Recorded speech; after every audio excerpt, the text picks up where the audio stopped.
What is up, Packers fans? Welcome back. No surprise introduction needed this time. We didn't need to keep him behind the curtain. It is Dusty Evely and myself, the host of Packer Report TV and the publisher of Packer Report, Ross Uglem. And before we get moving, I gotta let's zoom us out real quick. I gotta see what Dusty's got on. Is that homage? Oh, that's the There we OG go. Packer Report. Yes, there we go. love that. Best hoodie I own, man, right there. Yeah. For more Packer Report gear, you guys can check out the Campeche or Collective. I don't even know if I'm saying that right. I finally just learned how to say homage. Now I don't know how to send people to our actual Packer Report gear. I've got this super simple, lightweight hoodie. No logos, no fluff, just a green hoodie with it says Green Bay Packers in gold. I gotta get one of those, man. It looks amazing. I love it. It's very clean and soft and everything's great. Check out our homage link right here in the podcast description. Now that we've got that out of the way, I mean, could you be any more jazzed than to break down what we saw on film from a 27-2 preseason? Listen, this is how I know we're sickos, is that like as soon as the film was available, I was like, well, I got to. Most of mine was like I was looking at specific players, like I had defensive players and stuff I wanted to watch. So it wasn't like most weeks I look at what are they doing offensively. I didn't even touch that, dude. Like I barely touched that. It was more just I want to see some defensive players. Like let me glean something from this, please, because it was just an absolute nightmare. Oh, I know. I mean, I went through the initial PFF grading just because I like to take a quick look. If they give somebody a trash grade, I want to kind of go peek into that. Yeah. And then if they really, really like somebody, then I kind of want to like go look at that. And then I had, my own, I think a lot of people would say the most exciting just because it was the one, the one top 100 pick that we hadn't seen yet that we could see. So it went and watched all the Tyron Hopper. Mm-hmm. But you're right. I mean, this wasn't anything fun. One thing I do want to ask you, have you had a chance to peek around on NFL Pro? Because that was the big news. And people, I know we've gotten and guys, I'll say this. I'm not going to promise that we're going to have film because as we've mentioned, this is going to be simulcast and audio and mm-hmm. stuff like that. But I do read the comments, and some of you on YouTube made mention that this was a film review without film, and we get that. But if you're enough of a sicko to be listening or watching this video, 3 days after that, mm-hmm. you're probably enough of a sicko to be intrigued by NFL Pro. You and I have had questionable ways to acquire film. We have had not so questionable, very forward mm-hmm. ways to acquire film. There have been different iterations of NFL Plus and things that worked and things that didn't. But this new deal, I have only heard exceptional things. Dude, have you not looked at it yet? It's incredible. I mean, I poked around. It used to be back in the day. I sound very old. Back in the day when they first announced it, and for like the first 5 to 7 years of its life, which I think started in 2013, 2012, something like that. There was search functionality. It wasn't a whole lot, but it was like, I want to look at all the passing snaps for this team. I want to see the big plays. Like it wasn't, I want to see the interceptions. I want to see the sacks. I did a big project a while ago that was looking at what happened if you mocked the belt from Rodgers. And so I looked at that's how I did that was like, what are all the sacks for Aaron Rodgers from 2011 to 2017, or however long I did it from? They stripped that away. It was nothing. It got to the point, and I couldn't even log in. I would log in, and then it said I wasn't logged in. So when they said they were doing a big overhaul, I was like, "This, I don't have any faith in this."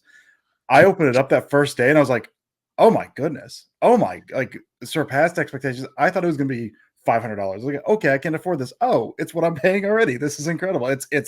It's amazing, dude. Because by the way, would pay $500. Yeah, I absolutely would pay that. Because PFF Ultimate is like $10,000 a year.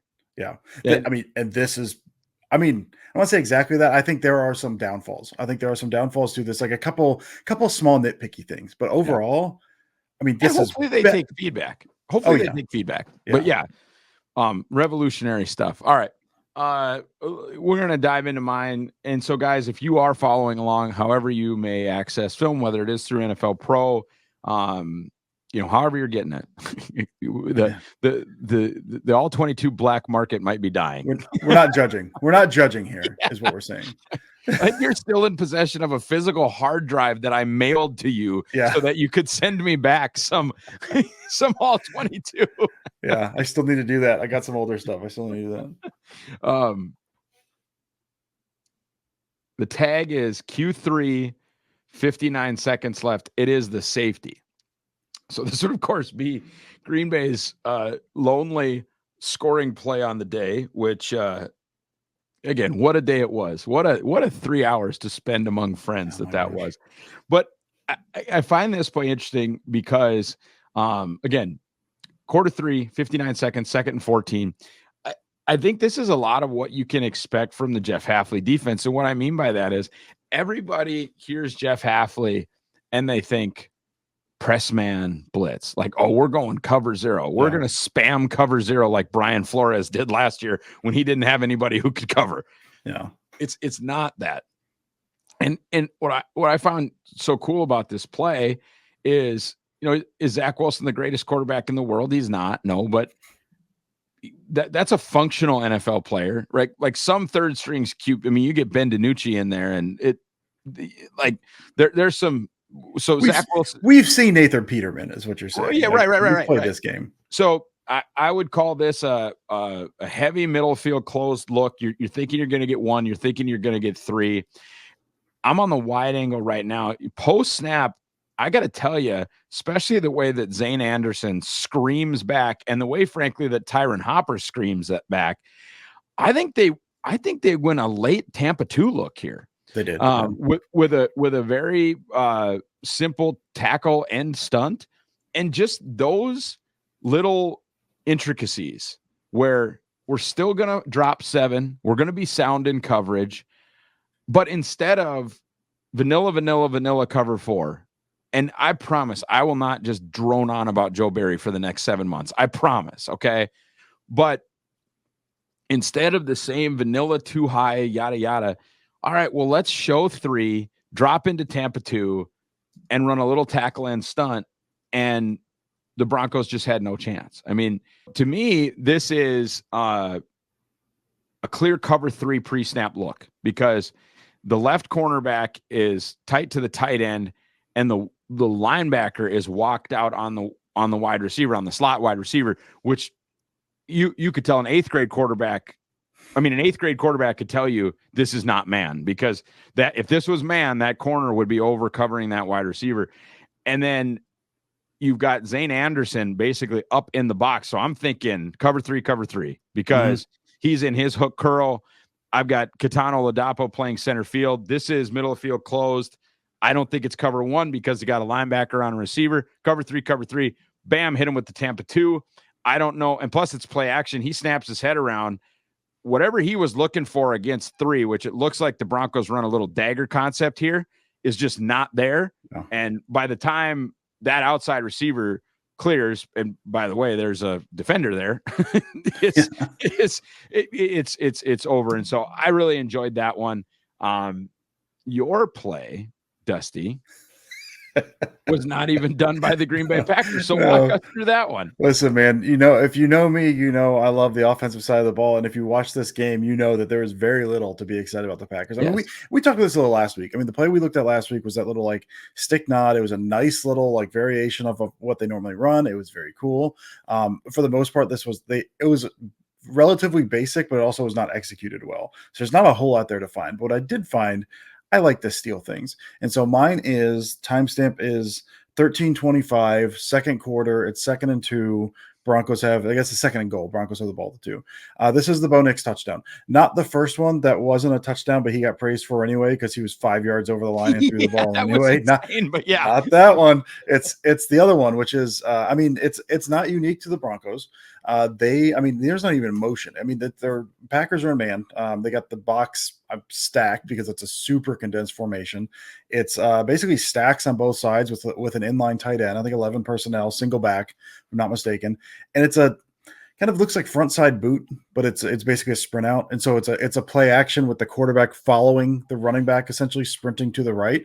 And you get this corner route that's kind of like block. You get a crosser from the other side. You've got everyone kind of pulled back on these crossers. Meanwhile, you're slicing the wide receiver all the way from left to right. He's in man coverage. I think it's Kalen King on him, and there's 10,000 bodies between him and the way he exits. And so you've got this, you basically have a lead receiver running a quarter that's dragging everyone like across the field to the right side of the end zone. Then you got the slicer coming underneath. So you've already kind of widened the defense that way. Now you're bringing a slicer in underneath. Bo Nix with a dude in his face, like Enigbari, makes a really nice throw. What I really like about it is you get that. So you're getting this whole like horizontal stretch. You're not moving anything pre-snap, but you're playing with what you know the coverage is going to be down there. What I really like is the tight end who never actually releases, but they've got this in their bag. So the Packers could have this in the bag if they want to. He blocks down and then kind of releases, but he just kind of sits. And so he's pinning down a linebacker at that point. So instead of, he can't flow to the guy in the flat. It's not what he's supposed to be doing anyway, but you can't flow there because you've got the tight end pinning it down. What they can do off of that now is if you follow the slide, you can now run that guy in what I've heard called a slam route, which is the fake block down, release out, and just find space where the slicer is already cleared. So you already have this concept where you're playing off of what you like to do. You're playing off the run stuff. You've got the slicer that starts being covered. You've got this slam out from the tight end. You can run in behind it and just feel for space. It's in the confines of the low red zone, like that stuff there. And the Packers run a lot of this stuff with like that motion, that like zigzag motion, and they hit the flat out the other way. They run stuff that like closely resembles this anyway. I don't know that I've seen them run this. I've seen other teams run this. It's a really, really cool thing to kind of add to that low red zone package where they were very good last year. But this is something that like with who they have, I think this could be deadly for them. So it was a very fun play. I don't feel bad picking a play against the Packers if it's the preseason because who cares? It's a cool play design. I'd like to see him incorporate. Yeah, and I always find Peyton interesting because so many of the guys that you're like, oh, Green Bay sort of runs some of that. Well, that's that tree, right? You're picking a McVay player, you're picking a Shanahan player, you're looking at something Kevin O'Connell's doing in Minnesota, like somebody from Sean Payton is not that. So it's always fun to kind of see like these other guys that are thought highly of on the offensive side of the ball that are not part of the McVay, Shanahan, LaFleur, lineage. So that's always cool. Anything else that you really noticed from the film? Anything kind of on the watch back? Yeah, I mean, like I said, I watched a lot of players, and so some of that's level setting myself a bit. Where like I don't look at the PFF grades first, I look at them second. And so I watched like Lucas Van Ness. I was like, boy, he looked like he stunk out loud. And I looked at the PFF grade, like, yep, looks like we're in line there. After wrecking the Browns.